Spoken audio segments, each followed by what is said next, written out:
Good to see you, everyone. My name is Robbie Howell, and we are doing another actual play Enclave mission today. I've got some excellent friends with me. Please do introduce yourselves. Hi, in online spaces, I tend to go by Lethal Butterfly, but since that's mostly reserved for internet strangers, I can be going by Greg here, since I actually already know two out of these three people. Good to see you, Greg.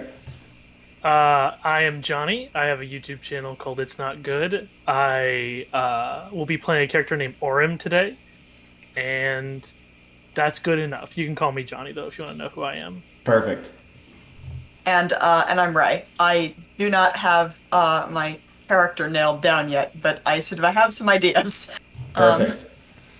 Well, awesome. It's great to have you all. For those watching, we are going to be trying something out today where, since we have finite time for this session, we are going to be doing a two-part session. Obviously, Enclave is primarily played in one-shots, but the game works just as well in longer form. So because of that, today, we are going to be doing our character creation, our mission statement, and getting started on the mission. Then we're going to finish it another day. Sound good? We happy and good and happy? Excellent. Let's begin with class. I believe you've all picked classes. So let's, Greg, Jonny, Ray, in that order, fire away. What class are you going to be playing? Wanderer. I'll be playing a librarian. Excellent. I am going to be playing a Thane. Sick. I'm so glad you picked the Thane, by the way. It's a bit different from stuff that I've played before, so. This is one of the most social sets of three classes you can have in this version, too, which is very interesting. Okay, now that we have our classes settled, let's jump into character creation. It's a fairly simple process, and if you've already done any piece of this, that is totally fine. Just let me know what you've chosen, and we will illustrate it.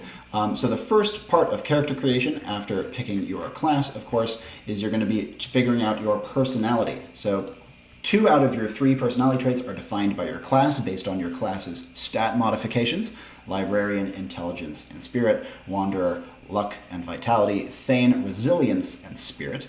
But the third one you get to pick for yourself. And of course, the third personality trait is going to have pretty substantial implications for your stats as well. If any of you have already picked your third personality trait, give me your full list of 3. Yeah, I Jonny. can go ahead with that. Oh, You go first. very well then. I will be carefree, indulgent, and ambitious. So the Arcane Wanderer. Sick. Yes. And Jonny, what about you? Oh, I see. I was supposed to pick the character traits from that list. I apologize. No, that's totally fine. You could just say the stat affiliation as well. Yeah, I chose Vitality, Sensory, and Luck as the ones that I was going to improve as well. And In terms of the personality trait, which one of those 3 are you going with? Because you have opinionated Luck. I and apologize. oh, pardon, Luck. Excellent. So yeah, I think sick. from Luck. So they have the opinionated, compassionate, carefree combo. Yeah, Luck's a good stat on the library. You can do a lot with it. And Ray, do you have an idea? So usually, for Enclave specifically, because the personality traits are tied to stats, I know that some people like to pick like what stats they're going with and then sort of generate their personality from there. I like to work the other way. Originally I was thinking that so originally I had an idea which I've now discarded because I think it's too derivative, which is that I wanted to play like a Thane that was like a child that had been sort of like, like had been an heir apparent, but like had been deposed. And then I realized that I was just trying to play Kozuki Momonosuke from One Piece, and then I decided perhaps I should go for something less derivative. My first thought was actually Ezrin from Dragon Prince. But okay, so I'm thinking I want to play a Thane who's an Amazon, like from Greek mythology. Yeah. So given that, let's see. It's a bunch of routes you could take. So Thane is what? Resilience And Spirit. So the 2 traits that are locked in are tough and compassionate. Okay, so that works pretty well for an Amazon. I'm thinking, I think I'd probably want to go with self-controlled, so that gets me will. Sick. And then I guess for the other two, or for this version, in full version we have 5 traits, but in this version we have 3. So all you have to pick is that last one. fantastic. Awesome. So now that we have personality traits picked up, we're going to do stats. Stats are quite easy. First thing is it's going to be 6 total pluses. 3 of them from your class come from your class's stat mods. So for the Thane, for example, you get 2 to resilience, 1 to spirit, librarian 2 to intelligence, 1 to spirit, and wanderer 2 to luck, 1 to vitality. The next plus comes from your picked personality trait. So will and arcane and luck, respectively. And then the last 2 you can distribute however you want. Once you've distributed those last 2, let me know what your full stat spread is going to be in terms of the ones you've improved. Johnny, I think you said you already had it, so what do you have? I have Vitality is one that I gave 1 to. Has a plus. Spirit has a plus that I already get. Sensory has a plus that I added. And then Intelligence gets the 2 pluses, and then Luck gets a plus for being my personality trait. So a really rounded utility build there with the Vitality and the Sensory thrown in. Can't do physical things. Don't make me do that. This Thane's going to be pulling a lot of legwork on this one. Please carry me.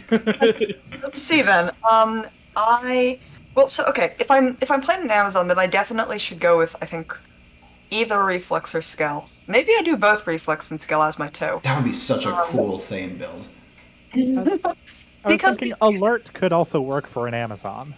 Yeah, because I'm thinking like the Yeah. I mean, might is more of the sort of the classic pick for a Thane build, but I think I'm going to go with reflex and skill. I think I kind of like the idea of a leaner Thane. Awesome. So double resilience, single spirit, single will, single reflex, single skill. Another rounded build. It's like a defensive build almost from what I'm seeing here. We're trying to be a clever team. We're not trying to brute force anything. And then, Greg, what do you have? So I'm not sure if I remembered my class stats exactly right. So tell me if I've got It's this right. double luck, single vitality. Okay, I've got that right. I will put my other 2 points also into Arcane Oh god, there you go. to max it out. The triple arc wanderer. Sick. All right, now we're going to do your character's gear. If you haven't already listed out your character's abilities, by the way, feel free to do so on your character sheet if you're creating one. So for gear, you have your default roster, all 3 items, and then you get to pick 1 piece of elective gear. If you haven't seen so already, class gear is pretty impactful. It's quite powerful and has supernatural effects added. If you want, you can also forego your elective gear pick to get 2 pieces of common equipment or common items. The upside is that you get 2 of them and you get to design them completely by yourself. I don't have any input besides approving it when it's done. The downside is 1, they have to be almost entirely mundane and only get a magical property if they would be useless otherwise.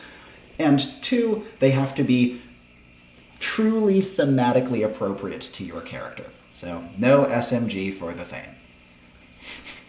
Darn. So if anyone has their picks ready, just let me know what your elective pick is, and then you can also list off your defaults for viewers who don't know the sets. I'm ready to go. Fire away.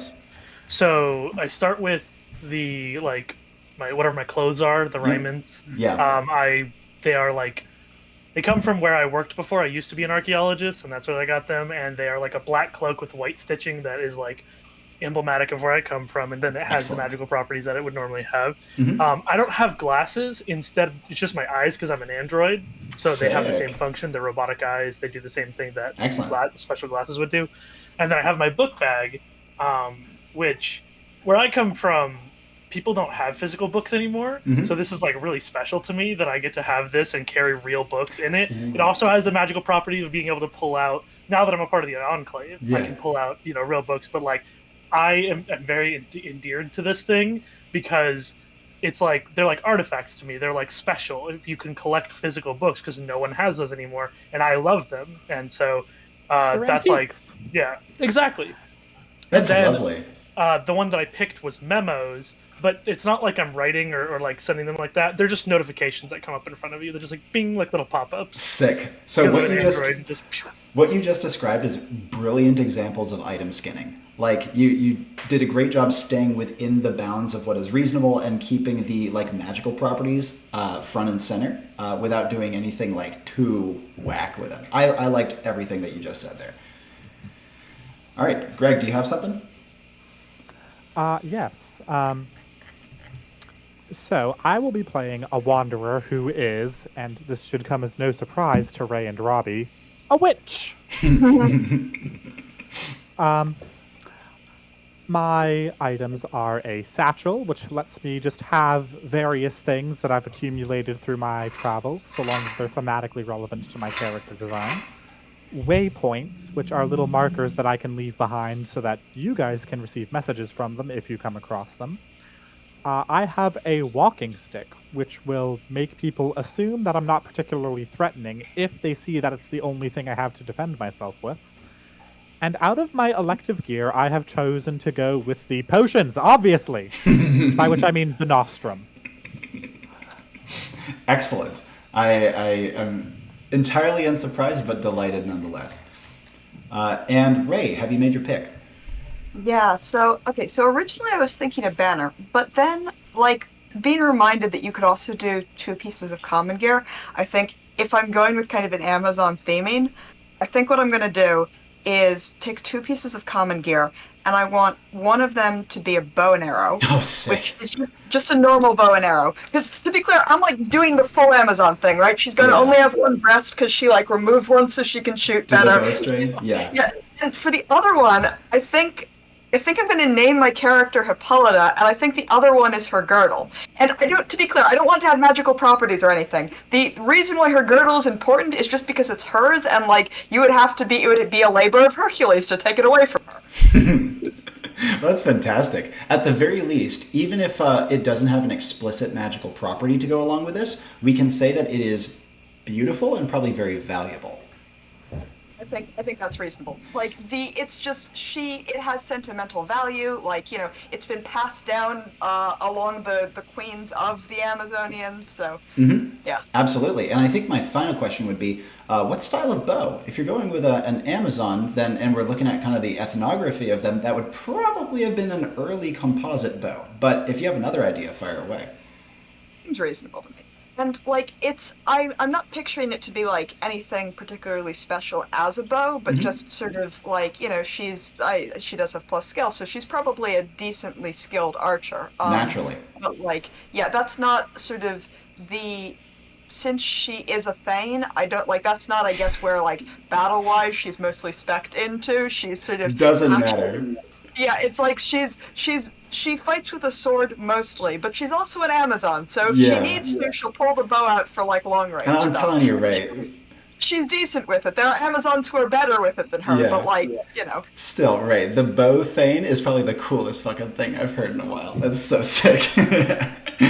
All right, now that we have all of that down, last things, you've already done most of it, is your character's name and a little bit about their appearance and background. It's fine if it's even just one sentence.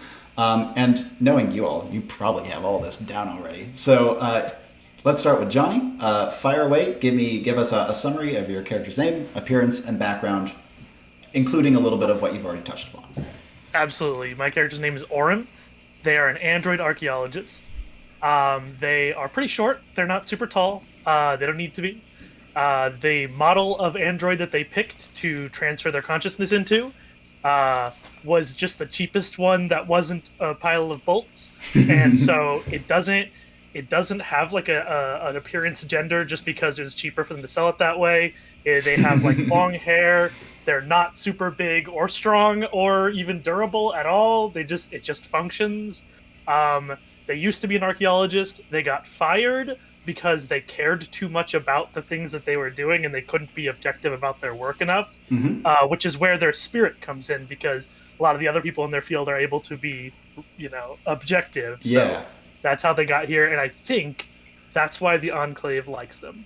Fantastic. I love that. Great summary. Greg, what do you got? Right, so I will be playing Ariadne G. Levesque. She is an elderly woman with wrinkles on her face and graying red hair. She wears a black quilted dress with tattered gossamer and wispy cotton clinging to every seam, and also a sort of off-white shawl that is fastened at the center of her chest by her Enclave badge. Her walking stick looks like a giant, oversized crochet needle. That's so cool. Yes, thank you. I love that. I do. It's cool. And as far as backstory goes, she actually learned magic through deeply obscure internet forums, having to weed through the fake stuff and the hoaxes. And she eventually rose up the ranks and was one of the founding members of the Coven of the Dark Web. She eventually left the Coven of the Dark Web due to personal differences. And she traveled around with another coven called the Hexagoons for a while, but that didn't quite work out either. But she did discover her love of traveling, so she just kind of started hitchhiking and walking and just going all over the place, learning new magic in person rather than online for a while. And now she has decided to join the Enclave of her own volition to even further broaden her horizons. Marvelous. Man, you guys are the classiest freaking backstory group. Seriously. All right, Ray, fire away. So for mine, now that I've said that I want to name her Hippolyta, I don't think that she should be, just Hippolyta as she shows up in Greek mythology. Mm-hmm. I think it would be cooler if this is, Hippolyta as, a teenager. She's the heir. She's not the queen yet, right? Mm-hmm. She will be the queen one day. Blending your earlier idea too. Nice. Yeah, right now she's just kind of she's just the next in line, and she's decided that she wants to go out and see the world, see this strange place where men exist, and and get a broader sense so that she can then come back and rule more effectively. And I think that it's caused a little bit of contention back home because sort of her mom is you don't need to go out and see the world. You just need to train and study and do a better job here.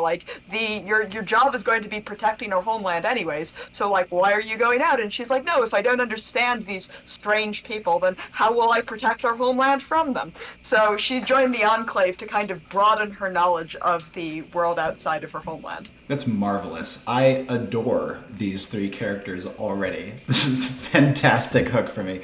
All right, my friends, now that we have our characters down, we are going to be genning the mission. This is going to be done through focus words. Each of you will be giving me one word or very short phrase that I will be using on the spot to generate the mission. I'm going to be using these as inspiration more than anything else. And once I have got the mission generated, I'm going to come back to you, give a mission statement. You'll have time to answer questions, and we'll proceed from there. While I'm generating the mission, it's going to take me no more than 5 minutes.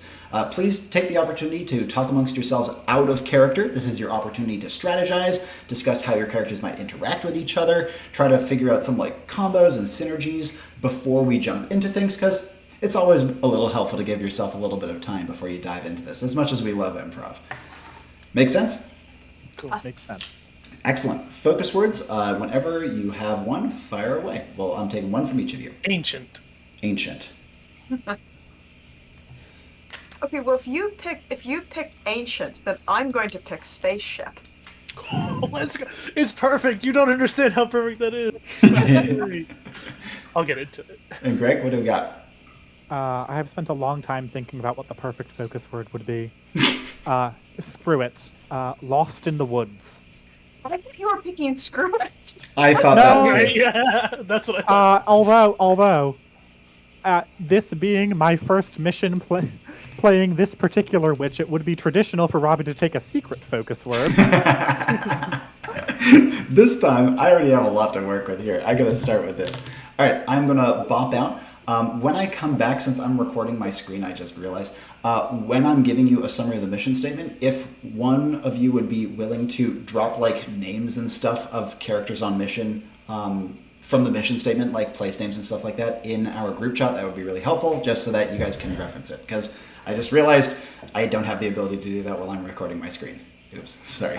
Would you prefer into our private group chat or please. Into the voice channel chat?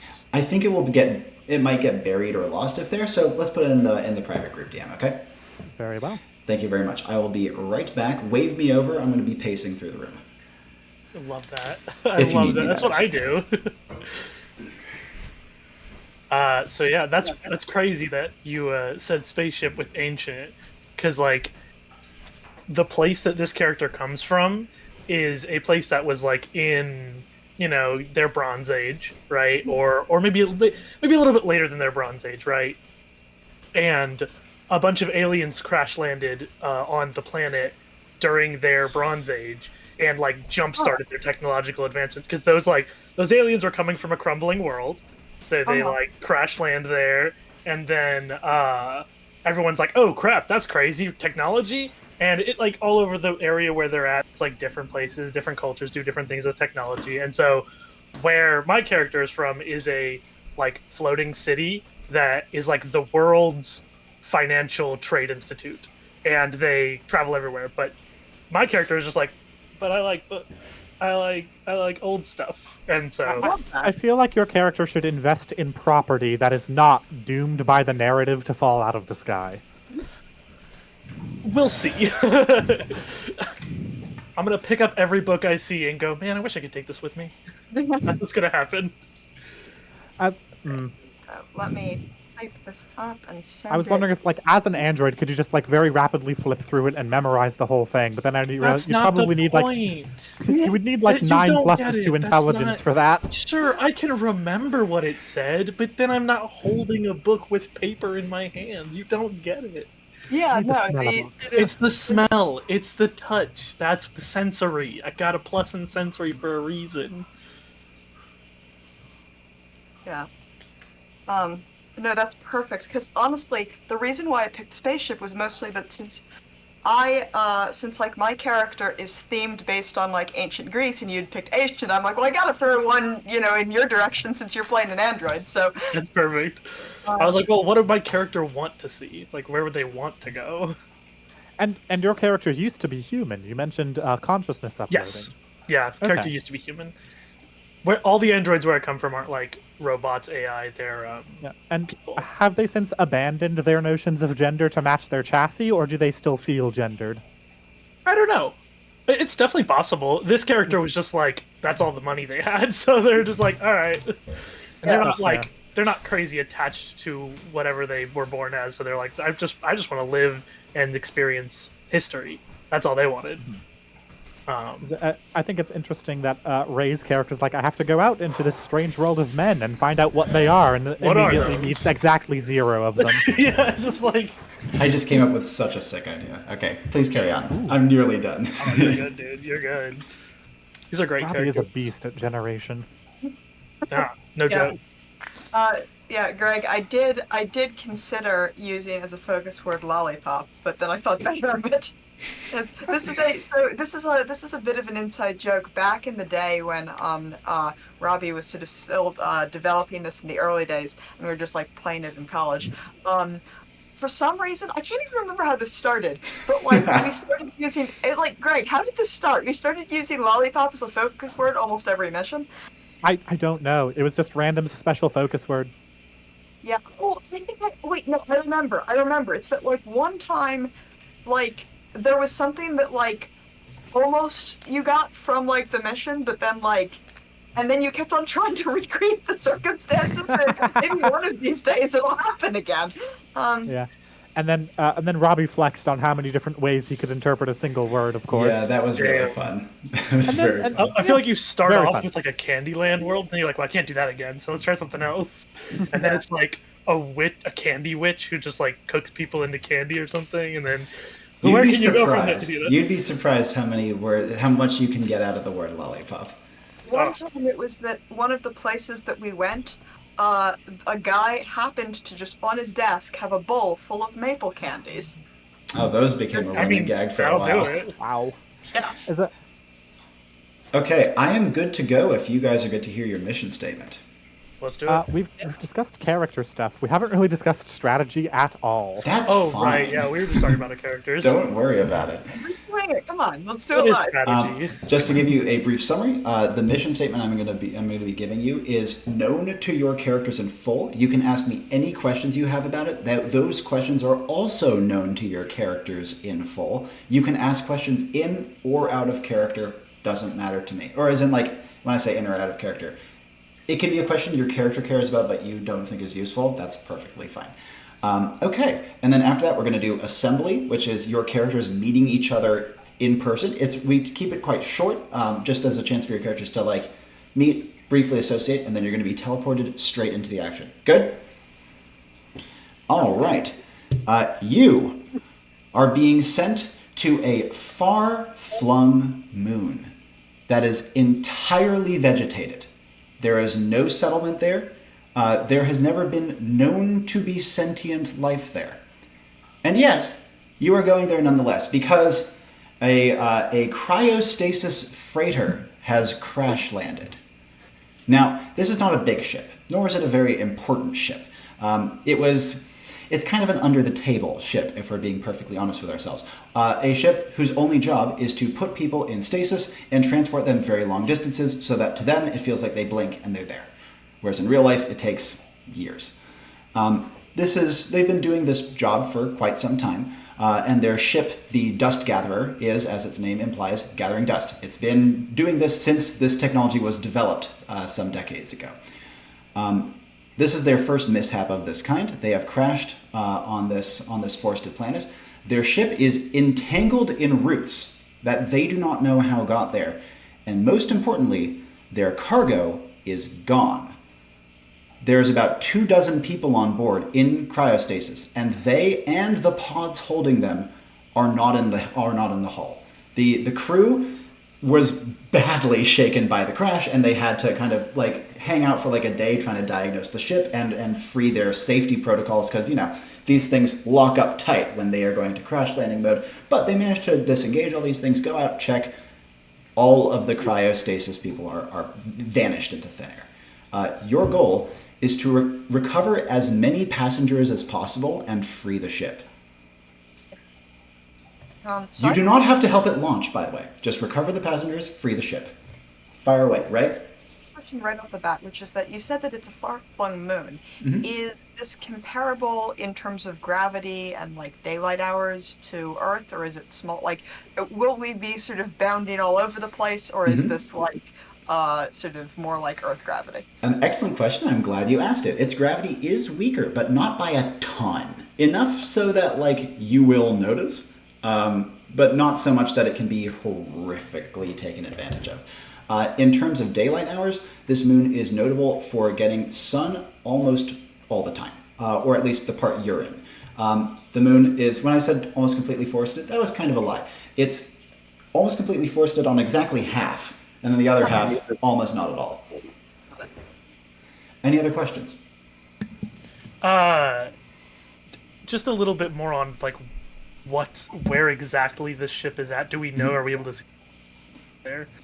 You will be teleporting literally next to it. And the Enclave can provide you all a picture of the crash landing site. It's like, as it came in, it was clearly guided to try to land on a least forested ridge possible in the area, skidded down that, leaving a massive groove in the ground that goes like several hundred yards, and then smashed into like a couple of huge old trees that form kind of a big barrier at the bottom of the ridge, embedding itself between them. In the time since it's crashed, roots and boughs and vines have grown completely over it, encasing it entirely. I have 2 questions about timescale. How long ago was the crash, and what is the standard travel time for a ship like this? Are we talking decades? Are we talking centuries? Are we talking millennia? Yeah. The travel time for a ship like this is typically in the order of 4 to 5 years. Not massive, partially because the crew can't stay in stasis the entire time, but substantial. In terms of the crash, this was 2 days ago. The crash was 2 days ago? Yeah. And it's already overgrown? Yep. Oh, So okay, I've got just one more question about the stasis pods, which is that like to what degree, like obviously the crew can like maintain the stasis pods on the ship. To what degree can they like get those up and running again, slash doesn't matter? Like in for example, right? If we were to find like a passenger in a stasis pod, would it be a problem if we were to like remove them from the stasis pod? That's acceptable. It's suboptimal. If you can bring them to the crew, they can remove them safely and give them the proper like drugs and like magical components necessary to safely wake them up. It is possible to wake them up, but it is not ideal, and they can have health complications. Got it. Other questions? we have to transport these? If you find them, the crew does actually have mechanisms available to transport them. They like, futuristic hand carts, you know what I mean? Like dollies, right? Cool, cool. Any final questions? Oh, Greg, are you saying something? Because if so, I can't hear you. I'm just contemplating Same. both character lines and further questions. Absolutely. Let's move to assembly, and if you happen to come up with another question during assembly, feel free to turn it my way. Your characters would convene in Enclave HQ in a beautifully plush and well-maintained, but entirely gray, almost Spartan in its plushness meeting room. It has every amenity you could need in a meeting room, a screen portraying things like the picture of the ship's crash site, as well as pictures of the individuals that you're going to be meeting on site. It has like little memos available. It has written mission statements prepared for all of you. As of now, you are in character, but of course, if you have questions for me or questions for each other out of character, you can, of course, ask them as well. So, can I get a quick sort of reminder of what Yeah. people's names are? Absolutely. Your characters would have told each other, or the Enclave would have told your characters what each other's names are and give them a rough overview of the capacities of your teammates. My name's Orim. Hello. And Greg, what's your character's? Ariadne. Got it. Right. Excellent. So Hippolyta is right off the bat going to like walk directly up to, or how, when you say that you're an android, how much like, how different do you look from sort of a person who isn't an android? Different enough. You can tell. You can tell. There are joints on my elbow. Yes. You can see the little cutout of the joint. The layer on top that's supposed to be like skin is just pure white. It's not like a skin tone of any kind. And the eyes, you can tell, are like electronic robotic. So it's very robot-esque, but the form and shape is human enough. Mm-hmm. Okay, so Hippolyta's going to go straight up to Orin and go, "You, I assume, must be a man. I had no idea you were so metallic. It's excellent to meet you. My name is Hippolyta." Nice to meet you. I probably once was a man, but I don't think that's what you would call this. So, men turn metallic when they age. Fascinating. No, I think you're forming an incorrect first impression. I'm trying. Right off the bat, we're at a very weird start. What's your name again? I remember it. I'm asking out of politeness. My name is Hippolyta. I'm sorry. I know I must seem very foreign and strange. I come from a land where there are no men, and so I'm very excited to meet one. And she takes your hand and sort of awkwardly shakes it in a way that like it's clear that like she like learned about this gesture in a book, but it doesn't really come naturally to her. Like she doesn't greet people this way, but she's pretty sure that maybe you greet people this way. She's trying.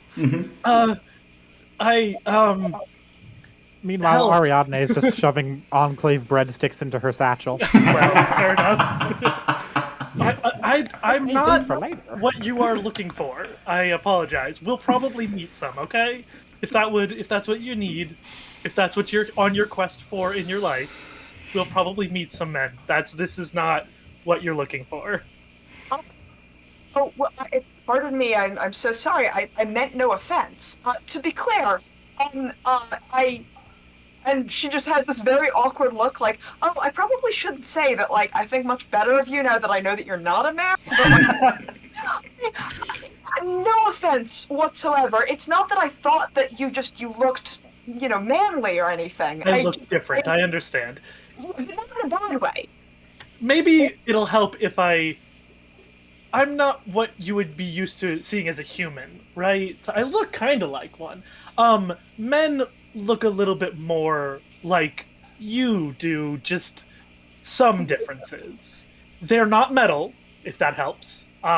They have skin and hair and bones and blood like you. I don't. So, look, you'll just have to meet one, I think. You'll just have to meet one. I'm very glad I met you, or nonetheless. And I look forward to going on this mission with you. Ariadne is internally scheming about what kinds of pranks she could play with this, with a type of person like this.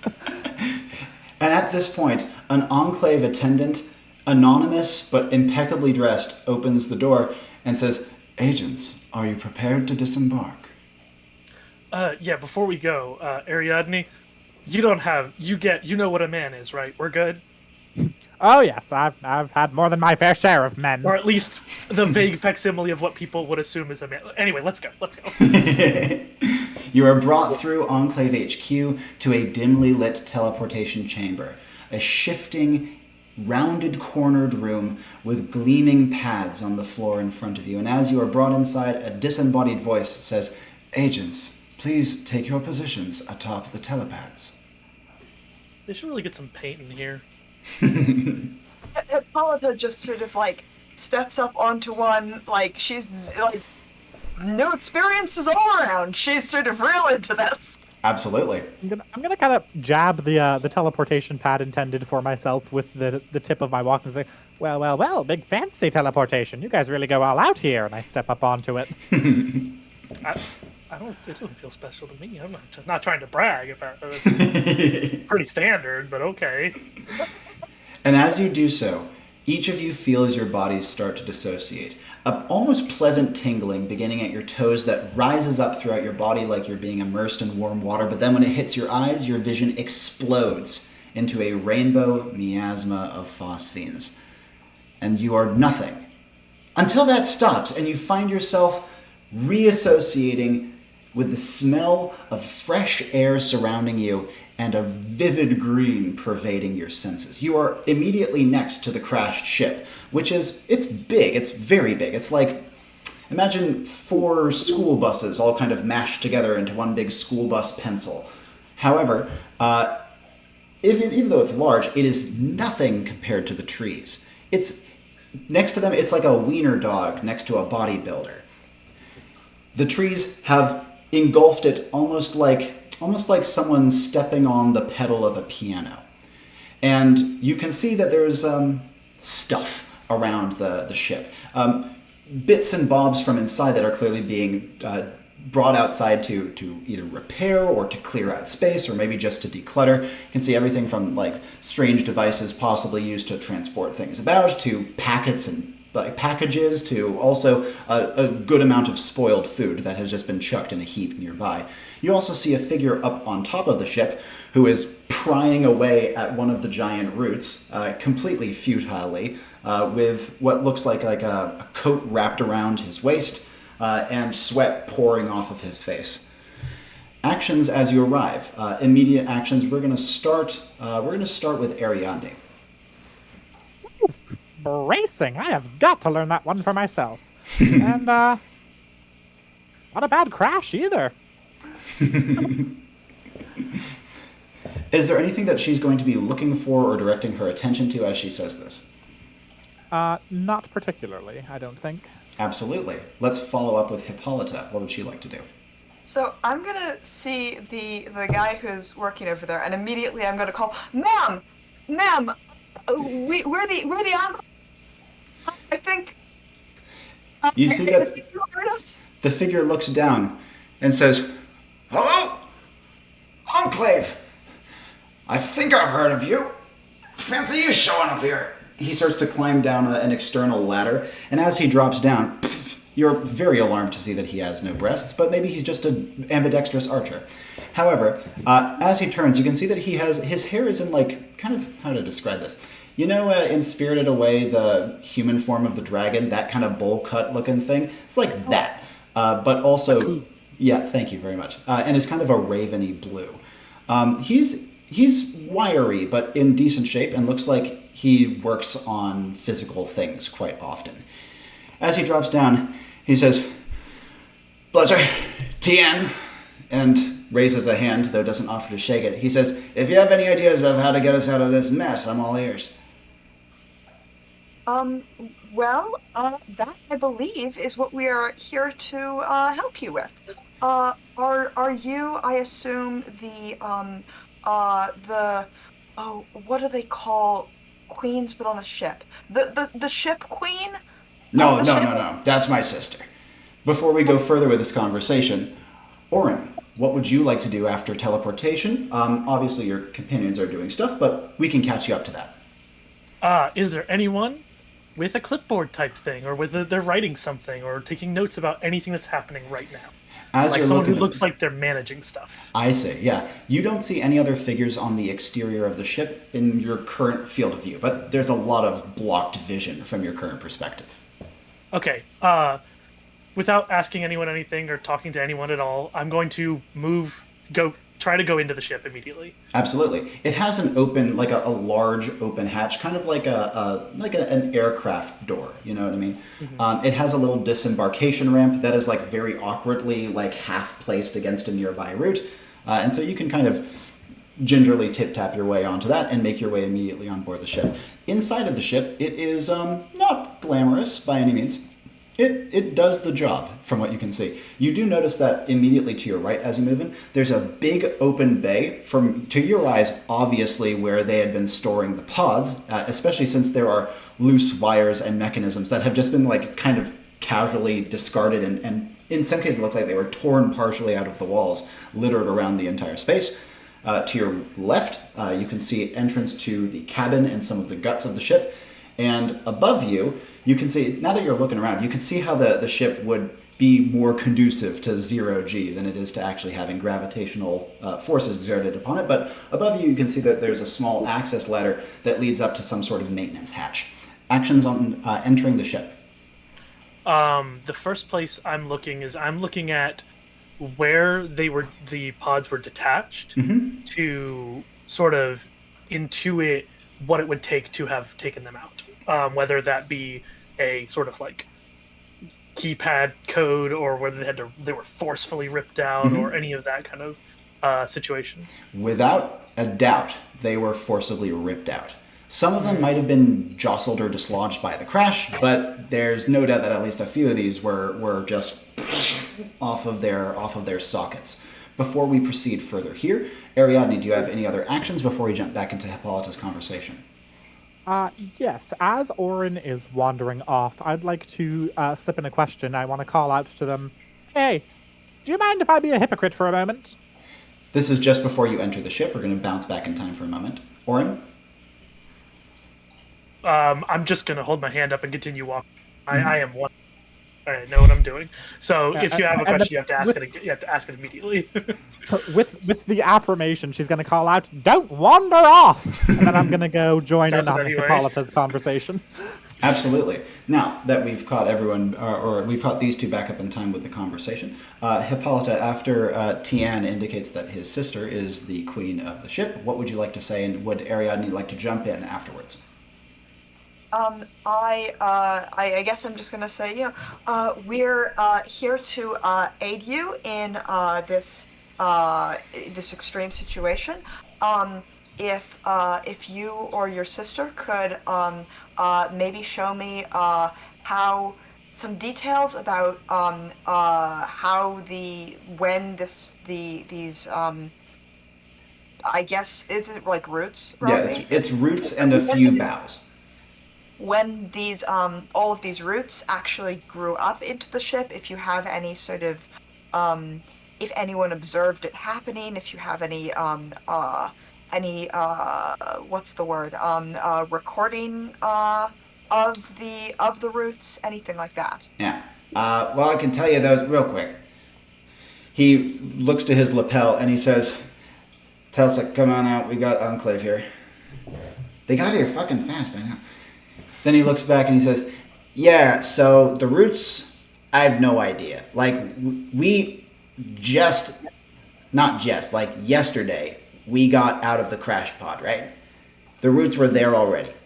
I don't know how it happened.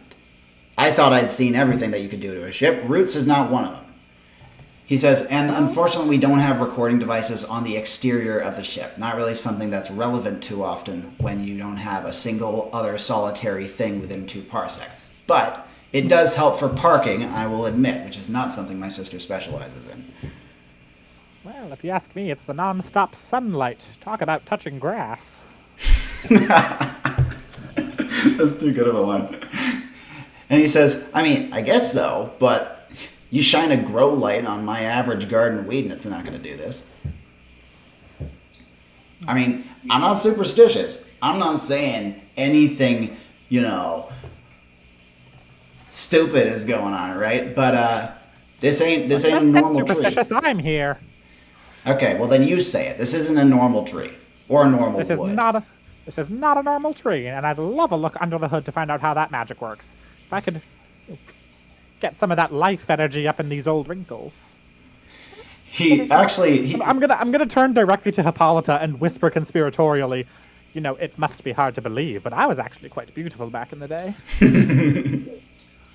don't find it hard to believe at all. I think you're quite beautiful today, in an aged sort of a way. Oh, you're very sweet. Tien Reminds me of my grandmother. Tien is looking away pointedly, clearly uncomfortable with this turn in the conversation. But as he is doing so, you hear a hatch open on the side of the ship, and a woman's head sticks out, identical haircut to her brother, as it turns out. And she says, 2 of you? I thought there were 3. And she starts to climb out. No, there was another Tels. He's running diagnostics in the pod chamber. Was that a robot? I was told that he was not a man. Huh. That's a really sophisticated model. I gotta go check that thing out. 1 second. He goes after Orem inside. Meanwhile, Orem, after you've made your initial diagnosis, you've, from poking around a little bit, you've made a couple of other determinations as well. Due to the scoring in the walls in some places, it looks like a few of the whatever ripped the pods out, in a few places literally gouged the wall in the process. The other thing you've noticed is that there is bark and dirt and a little bit of loose moss littered on the ground all around the inside of this place. Okay. Is anyone else around me right now? Tien is coming up the gangplank that you just came up. You hear him walking up. No one else that could be, judging by the sound of his boots, but you have a few moments before he enters. Tree monsters. So the brother is the one who left behind Hippolyta and Ariadne? Yes, and his sister is filling his boots as we speak. Okay. Any other things Orem wants to do? Just because I'm going to shoot a memo, just cause, to Hippolyta and Ariadne that just says "tree monsters?" ? And it'll just pop up like beep.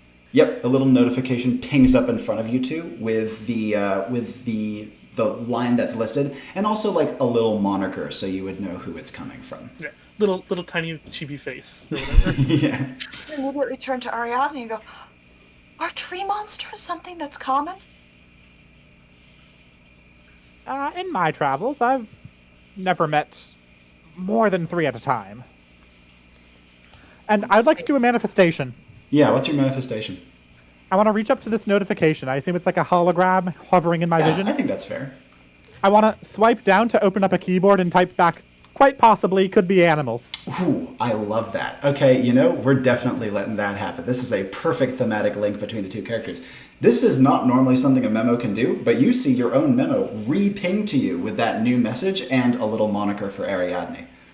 I also put a little spider emoji after animals. Perfect.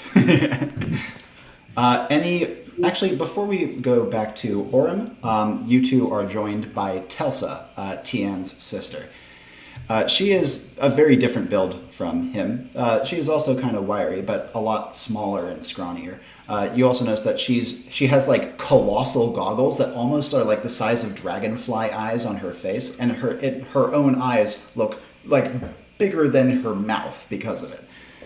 And she says, "Hi, yeah, Enclave, that's great. Really, really good news. We got 24 AWOLs right now, and it's bumming me out. I'm telling you right now, I'm on like the verge of a panic attack here."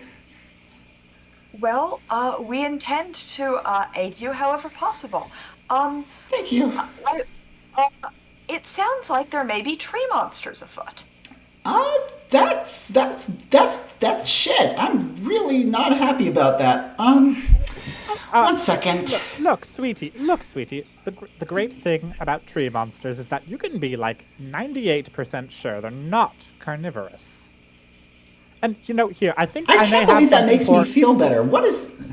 Okay. I wanna. Can I reach into my satchel and for a hot sec I see the nostrum. I'm like, ooh, do I wanna? No, I'll save that for later. Can I just give her some like? Can I just give her some like easy to take weed or something? Just like some edibles, something chewable. Like some. Can I give her some weed gummies? Like here. I am totally okay with this coming out of your satchel of all characters. And she says, thanks. Pops it into her Chew mouth. on that. It'll help with the nerves. Okay, fine. As she Do does not so. operate heavy machinery for 4 to 8 hours afterwards. Are these like weed gummies or are they CBD gummies? Probably. That's a good answer. Hippolyta, any follow-ups from you? Let's see. So I was told that your sister did not observe any of the Sister? trees. I don't have a sister. Oh, but she said that maybe I misunderstood. Are you the queen of this ship? Let me get... She pulls out like a little device and she says, "Can you say that again, please?" Are you the queen of this ship? No, the other part. Your sister told me that you were the queen of this ship, but I must... She turns into her fence and says, "Ha! Eat shit, Tian!" And then puts it away. And she says, "Sorry, you were saying?" Your sister mentioned that that no one observed the, I'm sorry, I'm not very familiar with customs of, No. You're people. fine. Have I said something strange? You are so fine. Please carry on. Yes, the roots you were talking about? Yeah, so your sister said that nobody observed them actually growing around the ship. Once we crash landed, we need to take almost a day to disengage the crash pod for safety purposes. There's a bunch of checks we need to run, a bunch of diagnostics, but that was when we assumed we still had passengers. Like, all the checks we were doing to make sure they were okay, but we can't check on them until the crash pod is disengaged. Kind of a shitty design, but I didn't think we need to worry about this exact fucking problem, you know? And so, by the time we disengage the crash pod and can actually exit, we found there's no one in there, and the roots, look at that! There's like more roots than there is ship! Tried to do anything to the roots? Has anyone tried to cut them, burn them in any way? Yeah, Tian has been trying to work on them. He's made a little progress, like cutting a little bit, but it's a big root, and he can only make a little cut, and it just doesn't feel like it's doing anything. I think I might have an idea, but probably we should meet back up with the other member of our team. Yeah, of course. If he has found anything. He says he found tree monsters, so I'm going to she's just gonna sort of head over to the... Speaking of which, let's bop back over to Orem. She realizes that what she's doing is probably rude, and so she's gonna turn around and go, "I'm sorry, Your Highness, I will take my leave." And then she walks off. I'm gonna be like, I'm staying with the buff chick who thinks I'm cute. And along the way, I would like to explain to her. Okay, so the thing about Tien is that her pronouns are actually he, him. He's what we like to call a he, him lesbian. And I will leave it at that. No, Terminally online character. I love it so much. Let's bop back over to Orem. Other actions after you send your message, you get the response, you hear footsteps on the gangplank. What would you like to do? As I turn towards the footsteps that are happening, I'm also pulling out of my book bag. I want to pull out a book on plant monsters, if I can. Specifically, anything to do with either like naturally occurring like tree monsters, plant monsters, carnivorous monsters, also maybe enchanted, like ones that have been created by magic or whatever like Based that. on Real quick, I have a couple other thoughts in my head, but I'm like, casually. Yeah, based on your background, I'm going to say something on carnivorous plants, that's fine. Okay, Sound good? that's what I'm going to pull out. Yep. Absolutely. Start flipping through it while I'm turning towards the person and addressing them. Tian enters the room, and he says, hey, what model are you? Honestly, I don't know. It was the cheapest one I could find. He says, dude, that's like the most relatable thing I've heard in years. Okay, do you have like do you have a serial? If it's rude if I check it, because if I want to try to look up your model number, because if this is the cheapest one you can find, I want to shop where you're shopping. Bro, if it's there, you are welcome to check. I don't know if it's still there though. It was aftermarket. I mean, how's your anatomy? I don't want to like look anywhere. We're good. Okay, thank you so much.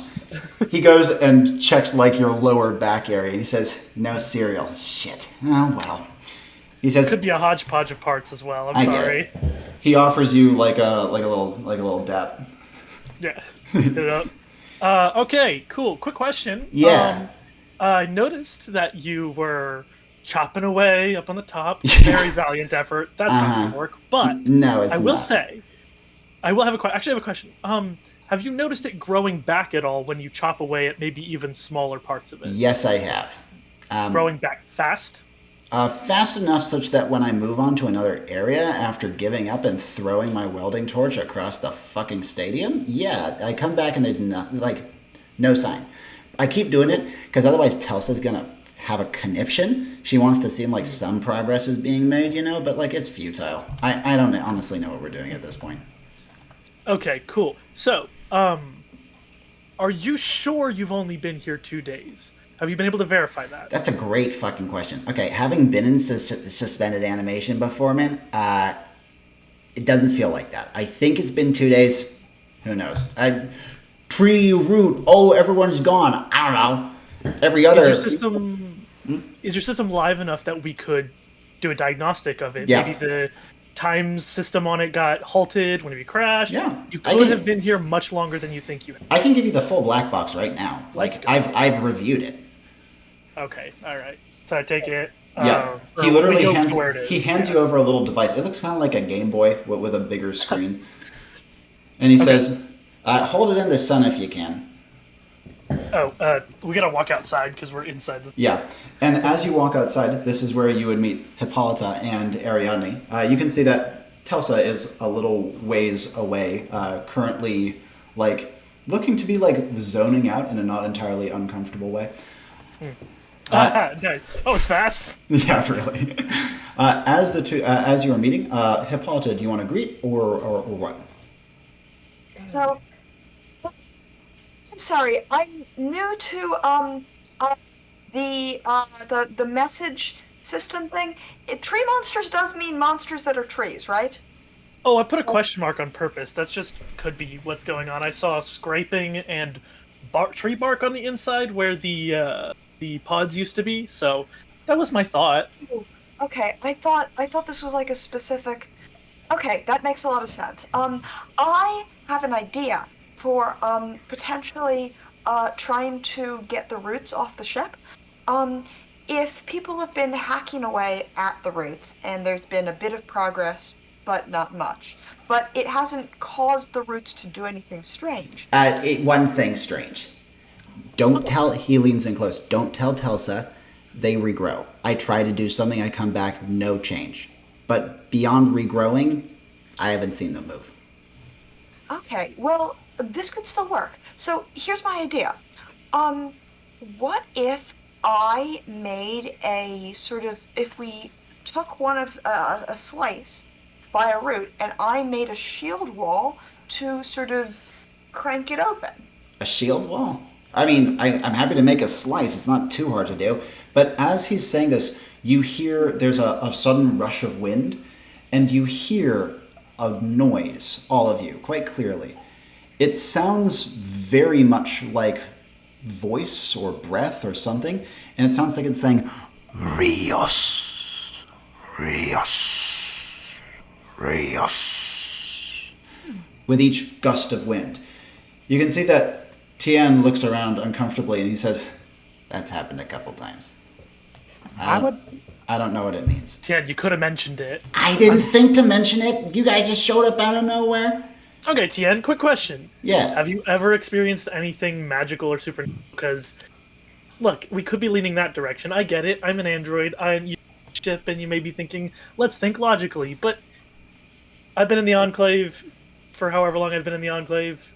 Yeah, I mean, we have some gadgets on here that are powered by improbability drives, but that's the closest thing you're gonna find to that.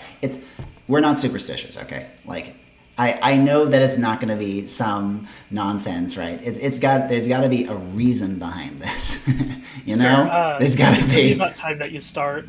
I will say. God damn it! When the android starts saying you should believe in magic, you know you're fucked. That's why I'm in the Enclave. Yeah. What's your question? So, when I'm looking at this tablet that has the black box recordings and everything on it, do I see any power surges or drops in a recording that would correlate with losing record keeping time? Mm-hmm. Because of your glasses, your eyes, of course, but because of your glasses, you can speed read like you wouldn't believe. And because of this, you can churn through this diagnostic very, very fast. And as you churn through, yes, there is a gap where it goes offline. It seems to reboot, and the system guesses that it's about a second, or maybe 5 seconds maximum. Okay, so I'm going to point this out to Tien. Alright, I'm going to be like, there's this gap here. The system guessed that it was a second, which is usually accurate, right? Yeah, of but course. Here we are in extraneous circumstances, and we can see all of the growth on here where it's a weird situation. Let's write this down. We're going to make a little note of this. Could be time dilation. Don't you patronize me. I'm just trying to help. I apologize. I know you know your ship, or your sister's ship. It's mine too, all right. But your sister's the queen, right? Yeah. 33% stake, 66% stake, whatever. We're not mincing numbers here. While this is happening, real quick, Ariadne and Hippolyta, do you have any actions you'd like to take? Yes. I don't want to sort of break off and do my own thing. But Absolutely. As soon as people are sort of done with reviewing the black box, I'd really like to get up where sort of he was hacking at the tree branches and see and roots and see if I can do something. Do you want to climb up there now? I'll wait until they finish, whatever they're talking about. Because I think I'm going to want some input from him on sort of how it's if whatever I do doesn't work, I want to know if it fails in the same way that whatever he's been trying to do has. Mm-hmm. So absolutely. And Ariadne, what do you want to do? So at the little whispering of free us in our collective ears or minds, I want to try to use Fork in the Road to get a direction that is coming from, and I'd like to do a manifestation alongside it. Yeah, give me your manifestation first. So my manifestation is, this is not going to add any power per se, it'll just add a little bit of flavor to the way Fork in the Road is used. Mm-hmm. But what I want to happen is small wrinkles around Ariadne's face open up to reveal more eyes. Oh, that's so fucking cool. 2 Jesus. each under here, much smaller, and then 2 here as well. Yeah. And that's the manifestation that you're starting with? So, yes. So she looks kind of like a spider, and these additional eyes let her literally see through the web of time to predict the future. Oh, shit. That's... Okay. Now, to add to this, since this is blended with the Fork in the Road, what's your paired action going to be to this? As in, how is she going to be... What route will she be considering? And what is her guess going to be? Because Fork in the Road is... You have to initiate it with a guess as to what lies beyond. My guess is that... my guess is that it is the passengers who are somehow utilizing the magic of the forest to ask us to free them. My guess is that we will track them down through the path revealed by this ability, that we will find them, and that our lovely Amazonian friend will hopefully rally them into being able to free the ship from its roots. And as you activate this manifestation into Fork in the Road, first of all, your vision... yeah. I think it is also very funny that I suddenly spawn glowing eyes while these two are over here talking about, should we believe in magic? No, I will say, Tien's back is to you, but Orem's is not. And to give you a brief summary of what you see, your vision triples and then unifies once more, and you can see on the ground before you,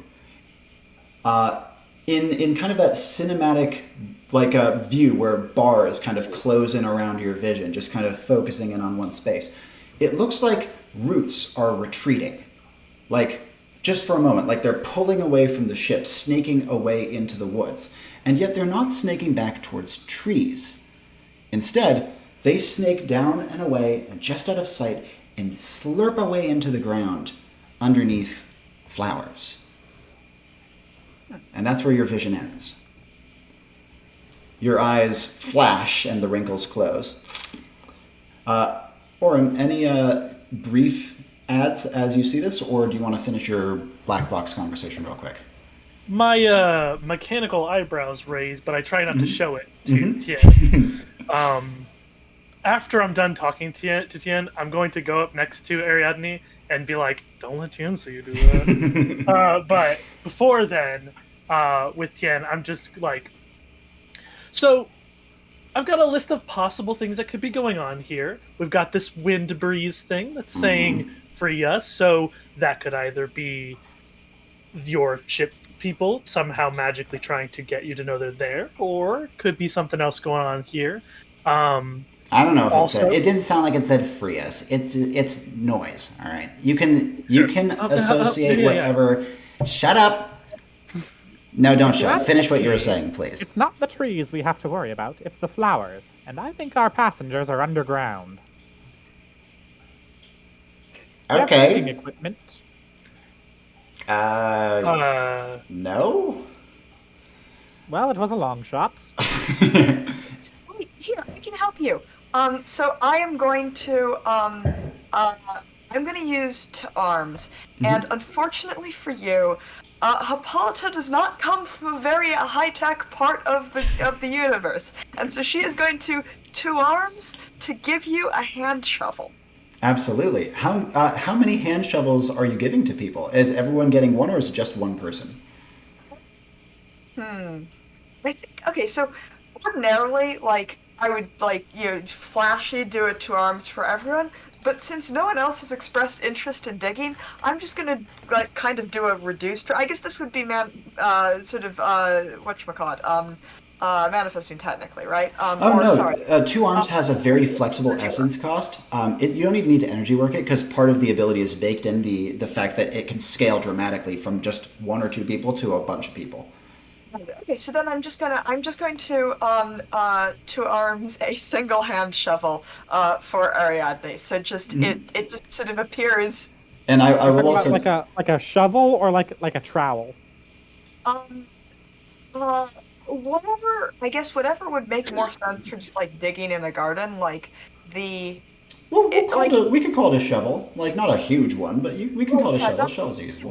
Not like a giant one, but this is just sort of like first thing she thought of for like for gardening or farming. Yes, absolutely. I can make an implement that will suit this need. And since the two arms is so small, then you're a little. I think I can help you with that bit. That's all the paired action that you need here.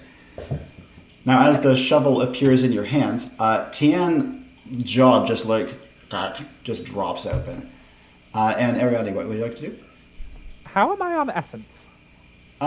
You've made a couple of expenditures, but you're still feeling fine. You're like low mid green. Good. I kind of want to buy the wayside this shovel. Can I do that? Yeah, absolutely. How are you going to be examining it or interacting with it to activate this? I think I would like to kind of look at the shovel part closely and run my finger along the blade around the edge, and then look over at Hippolyta, and then suddenly kind of grab her by the cheeks and look very closely into her eyes to get a good read on her magic. And I think, ooh. And then as I pull away, I think I want there to be very, very faint spider threads from my fingers to her face, which I kind of pull off and then wipe off on the shovel. That's such a classy manifestation, too. Yeah, absolutely. And what proper... yeah, I would imagine. Okay. Crones... This went in a direction that I was expecting. Yeah, crones can be weird, can't they, Hippolyta? And what property do you want to pitch for the shovel? I want to make it so that I can, scoop a hunk of dirt and pour it aside, and then the little clumps of dirt in it will sprout 8 legs each, and then start kind of burrowing and tunneling and helping me dig. Sick. My God, that's amazing. I think since you threw in that little web strand thing, we're gonna go with that. After doing so, Hippolyta, do you have any follow-up actions? No, I'm just gonna watch kind of vaguely horrified. This is not what I thought I was doing. I'm thinking, did I screw up, bringing the shovel into existence? Is this, do shovels just do that? Was I just not aware? And then, Orem, what would you like to do? Ariadne, could you explain what you mean by flowers? We gotta be putting our information together here. The flowers are haunted. I don't have much more than that, but I could use an expert on lunar botany, to be honest. Will you come with me and take a look at the flowers? Is that a thing? Yeah, hold on. Knowledge is power. I want to... the way it works for me is it's just digital downloads. I can turn people's brains temporarily digital and download information from, a satellite, quote-unquote, just instantly into their brain, and their eyes go, and then they Absolutely. They know the information for the temporary amount of time. So you can become an expert on that kind of botany. Fantastic. So you're not conjuring a book; you're beaming it directly into. I do gotta put my fingers on your forehead to kind of make the connection between the way my Absolutely. stuff works. Whoa! What kinds of permissions do I have to allow in order for this to work? Are you going to ignore this? Admin privilege to my memories, or my whole brain? What are we talking about? Are you going to ignore this statement, or do you want to dignify it with a response? No, just do it. Wait! I wasn't thinking. I was trying to help. I don't know. And Hippolyta sees that after pulling back, Ariadne's eyes roll up into her head. There's a great flux of magic. And Ariadne, your knees are weak, but that was exhilarating. That felt awesome. That was like staying up all night binging forum posts, except it only took less than a second. Oh. Sorry, I should have. If I get ads in my dreams, though, I'm coming for you with this shovel. You might just remember some of my last internet searches, so I wouldn't worry too much about it. Please ignore them. And on that note, I think that we got to pause for now so that Jonny can get to the thing. Yeah. Man, this is so much fun so far. Thank you guys so much. And we will pick this up. The only thing I would request is if you could, at your earliest convenience, make notes in our group chat of whatever you had last been doing. Things like, for example, Greg making a note that Ariadne has the shovel with that enchantment on it, things like that. Anything you think is going to be especially relevant to remember for next time, that would be great. But barring that, we will convene on another date. Awesome. That was fun. Really cool characters. These are really fun to interact with these characters together. Yeah, this is such a personality oozing party. It is so cool. It's fun to be able to play with Ray again, because I feel like Enclave very much helped us discover that we feed into each other's creativity very well. Yeah, I'm noticing that. I feel it's really cool. 2 people who know what the internet is, and 1 person who doesn't know what men are. Dude, let's go. You ask Hippolyta to accept cookies, and she'll be like, "Oh, thank you very much." Well, thank you so much, and Jonny, I hope that we've left you with enough time. Yes, yeah, I should be okay. Awesome. In that case, we will depart for now, but you guys watching can expect to see us later. Until then, my name is Robbie Hell. Feel free to outroduce yourselves. I'm right. I've been Greg. And I've been Jonny, or Orem. Excellent. And ciao for now, everyone.